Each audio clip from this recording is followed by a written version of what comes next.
And welcome back. And, as I introed this program, I referenced some events that are coming up in September. If we were to list every one that I think would be significant, it would indeed take the balance of the program. So what I've done is I've asked Eric if he and I could have a short discussion on some of these forthcoming events. And Eric, both of us are concerned about some of these activities, events. I hope they're not lowlights. I mean, some of them could even be highlights of 2015. But some of the listeners may be aware of at least part of what is both on the calendar and what is being reported and predicted. Some of the listeners, as I said in my intro, are afraid because in some cases they're foreseeing that some of these events, I'm going to say it, Eric, are gloom and doom. And I don't think that necessarily is the case. Give me your thoughts. Well, it's going to be called doom and gloom by some who just don't want to hear it in the feel-good, happy-go-lucky church that just wants to hear all the, quote, positive things, end quote. But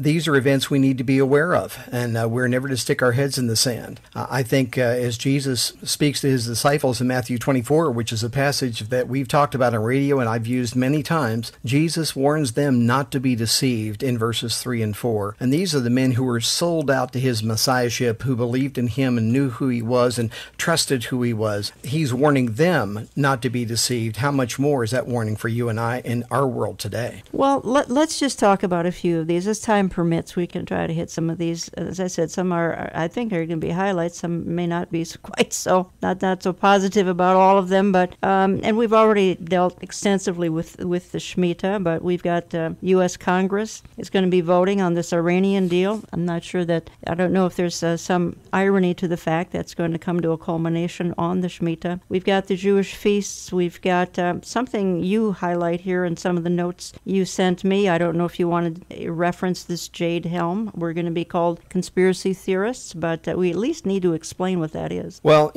Jade Helm is a military exercise going on right now in the Southwest across several states. And, people are either believing that it's going to cause the Constitution to collapse and martial law to be instated, or that it's no big deal. I'm somewhere in the middle of that. I believe it's something we should be aware of, that this is an urban warfare training. That's what the acronym Jade Helm really does deal with. But I was recently disinvited from a conference that I was going to speak at by people who didn't think that I was on their page because I said, I think we need to be careful of saying it's absolutely, positively going to happen, that the Constitution is going to be put away or the martial law is going to be instated around the country. And these are folks who are just convinced this is the end of America. Yeah. And I said, you better hope that you're right, because as soon as this happens, then we can all say you were right. But if it doesn't happen, you're going to have lost your testimony with everybody you ever tried to talk to, who you went around telling people that we were going to have a collapse of the nation. We need to be careful that we don't say something is going to happen, positively, absolutely got to happen when it comes to these kind of issues, because we put our Christian testimony at risk, and we risk not being able to tell someone about the most precious thing we could ever tell them about, and that's a personal relationship with Jesus. So I'm very concerned that we take some of these things and run way too far. And I tell you, Jan, the internet, as you know, is so full of information. I've never seen such a flurry of information saying that the world is going to end in September and all those kind of things. And I tell you, folks, if the world was going to end in September, guess what? The Bible couldn't have been true then. You might as well throw it out. It couldn't have been true. Well, one thing that is going to happen, and it is a bit ominous, the 70th UN General Assembly will begin meeting, and France is expected to present a resolution to the UN Security Council to divide Israel and force a peace treaty on Israel and the PA. And I have a feeling that a Palestinian state is going to be thrown in there. I have a feeling the United States is going to go along with that. Yeah, I think so too. And I'm, with the current atmosphere, the attitude out there, I'm sure that's what's going to happen.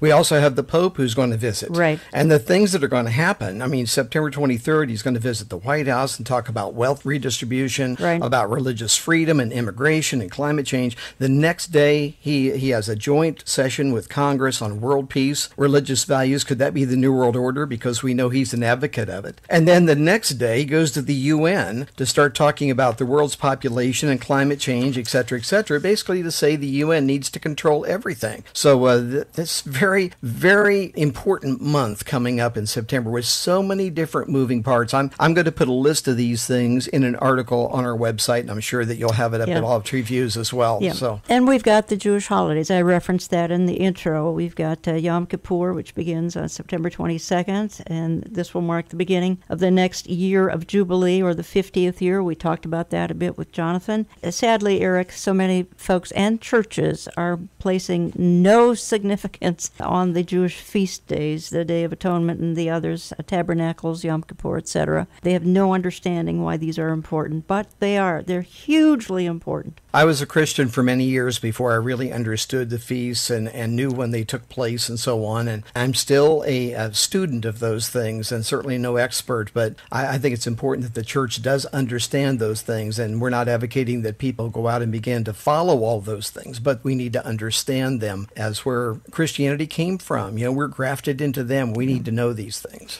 Obviously, it's something that people are talking about because sort of an underlying theme, or let's just say a rumbling going on, not only on the internet, Eric, but I hear people talking about it all the time. Could the rapture take place in the coming weeks? Well, again, we've got to be so careful. We've got to be so careful, again, because the date setters have done such enormous damage. They've driven away tens of millions of people from even considering. As a matter of fact, they would be laughing and mocking at what we're talking about because of the date setters, those that have tried to say that the rapture is going to be tied to this, this, or this, and it may be, but then again, it may not be as well. We don't know. And when anybody says the rapture is going to take place on a particular day, I tell you what, if I was a betting man, which I'm not, I'd put my money somewhere else because it's not going to happen that day. You know, when you look at what Jesus said about the day and the hour and all those things, do we not remember Harold Camping, Family Radio, predicting the rapture would take place May 21st of 2011, and then the end of the world, 5 months later, I guess it was, October 21st. Right. I think many who are listening, and I certainly remember all the fervor around the former NASA rocket scientist Edgar Wisnett and his book. 1988. 88 Reasons Why the Rapture Will Be in 1988, and then another book the next year to explain why he missed it in 88. And so all kinds of things are being thrown around.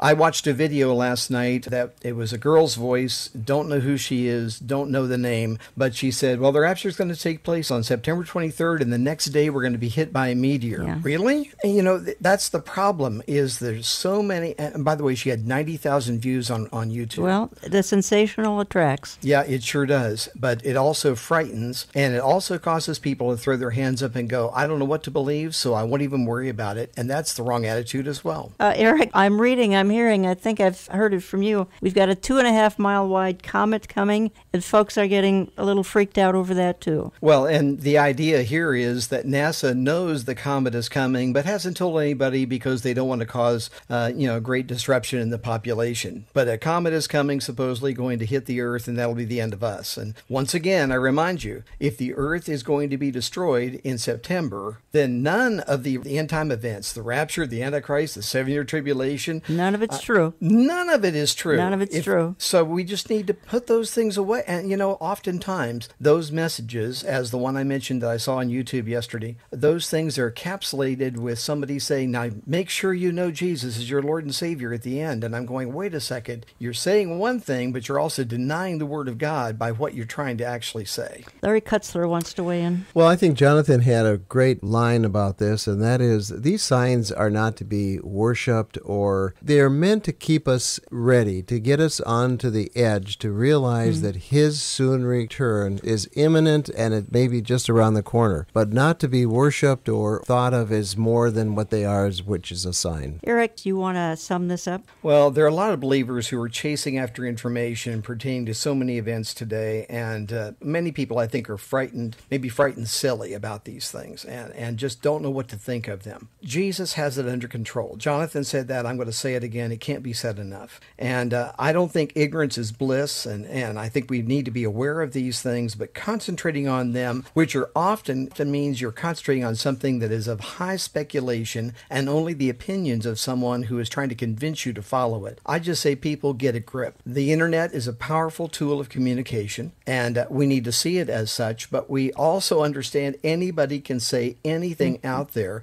and what the church needs to be doing is what we should be doing all along, and that's test everything and hold on to that which is good and avoid every kind of evil. What Paul told the Thessalonian church in 1 Thessalonians 5, 21, 22. And that would include anything that people hear us say here on the radio. So I would ask for you to just ask yourself this. Are you spending your time and your energy and your money and your efforts in spreading the gospel, or are you just trying to warn people about what somebody says might happen next month? Even if they say unequivocally it's going to happen, if people are out there proclaiming the end of the world, that the Constitution is gone, that the comet is coming, that the meteor is going to hit, and all these other things, I just say, listen, come back to what we ought to be doing, and that is bringing people to Jesus Christ, the people to Jesus